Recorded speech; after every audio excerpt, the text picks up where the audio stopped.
खाकी की गुंडागर्दी का शिकार हुए युवक सतेंद्र का अंतिम संस्कार भारी पुलिस बल के बीच भिटौरा घाट में संपन्न हुआ। किसी भी अनहोनी के डर से अफसर बार बार शव के संस्कार हो जाने की जानकारी लेते रहे। रविवार को युवक की हत्या होने के बाद से पूरा परिवार सदमे में है। हत्या के आरोपी पुलिसकर्मी पर FIR दर्ज होने के बाद परिजन पोस्टमार्टम व अंतिम संस्कार के लिए राजी हुए। पोस्टमार्टम की पूरी वीडियो रिकॉर्डिंग कराई गई। 3 डॉक्टरों की टीम ने पोस्टमार्टम किया। पोस्टमार्टम में मरने का कारण ब्रेन हैमरेज आया। पुलिसकर्मियों की अमानवीय यातना का शिकार हुआ युवक सतेंद्र अपने भाई से अनहोनी की आशंका जता रहा था। हुआ भी वही, उससे पीटा गया, उसकी मौत हो गई। उसका चेहरा उसके साथ हुई अमानवीयता को चीख चीख कर बयान कर रहा था। उसके कान में सूजन थी, चेहरे पर घाव के निशान, नाक व मुंह से खून आ रहा था। माना जाता है कि पुलिसकर्मी ने किसी डंडे से या उसे पकड़कर दीवार में पटक दिया। तभी सिर की कई नस फट गई, जिससे धीरे धीरे ब्लड निकलने लगा और फिर ब्लॉकेज होने से ब्रेन हैमरेज से मृत्यु हो गई। इतनी दर्दनाक मौत देने वाले पुलिसकर्मी के प्रति अभी भी खाकी की सहानुभूति स्पष्ट नजर आ रही है। तभी तो हत्या जैसे मामले में भी अफसर ने दोषी पुलिसकर्मी को जेल नहीं भेजा।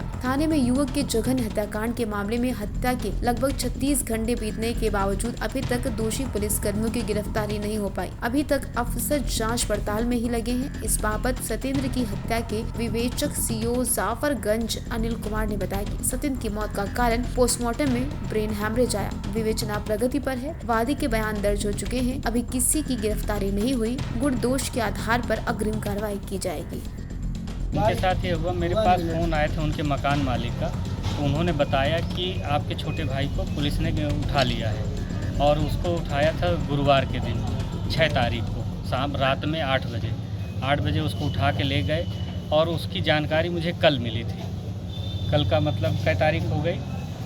कल तारीख के कल 8 तारीख को मुझे जानकारी हुई, तो मुझे बुलाया गया, तो मैं वहाँ पे गया। तो जाके जब मैं वहाँ पे पहुँचा, करीब वही 11-12 बजे का टाइम था, वहाँ पे मैं पहुँचा तो मुझको उससे मिलने नहीं दिया। मैंने कहा कि आप ऐसा करिए, अभी भीड़ बहुत है, आप आइए 3 बजे के बाद।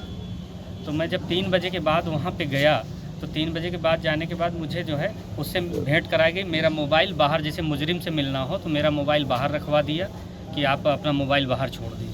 मैं गया, उससे मुलाकात हुई, तो मैंने उससे पूछा प्रकरण क्या है, तो बताया कि नहीं कोई ATM स्विप का मैटर है, तो उस पर मुझको यहाँ पे उठा के लाए हैं। हमने कहा कुछ ऐसा कोई लिखित में है? कहीं कुछ भी नहीं लिखित में है। और 4 दिन से उसको वहीं पे बराबर रखे हुए थे, कहीं पे कोर्ट में भी पेश नहीं किया।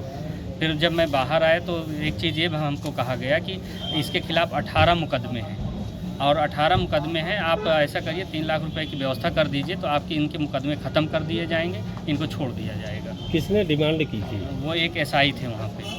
क्या नाम है? नाम तो याद नहीं मुझे क्या था, तो उन्होंने डिमांड बताई थी। एक कान अब वहाँ पे कई SI बैठे हुए थे, बहुत सारे लोग थे।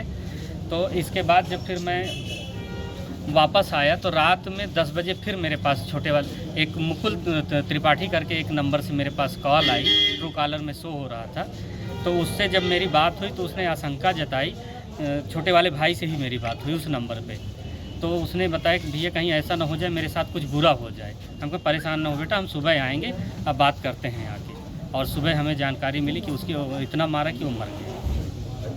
क्या नाम था भाई का? सतेंद्र कुमार। कहाँ का रहने वाला था? ग्राम कीर्तिखेड़ा, पोस्ट महाखेड़ा, जिला फतेहपुर। ये किस चौकी का मामला है? ये राधानगर थाने का है। क्या नाम है आपका? अरविंद। आप कौन है? मैं बड़ा भाई हूँ और सिंचाई विभाग में जूनियर इंजीनियर। और रात में सुबह मुझे ये पता चला कि नहीं, उसको मार दिया, इतना मारा कि वो मर गया। और एकदम स्वस्थ था, उसको कोई बीमारी भी नहीं थी, एकदम हष्ट-पुष्ट, मुझसे भी मतलब ये कह सकते हैं मुझसे भी स्वस्थ था। क्या काम करता था? MR का काम करता था।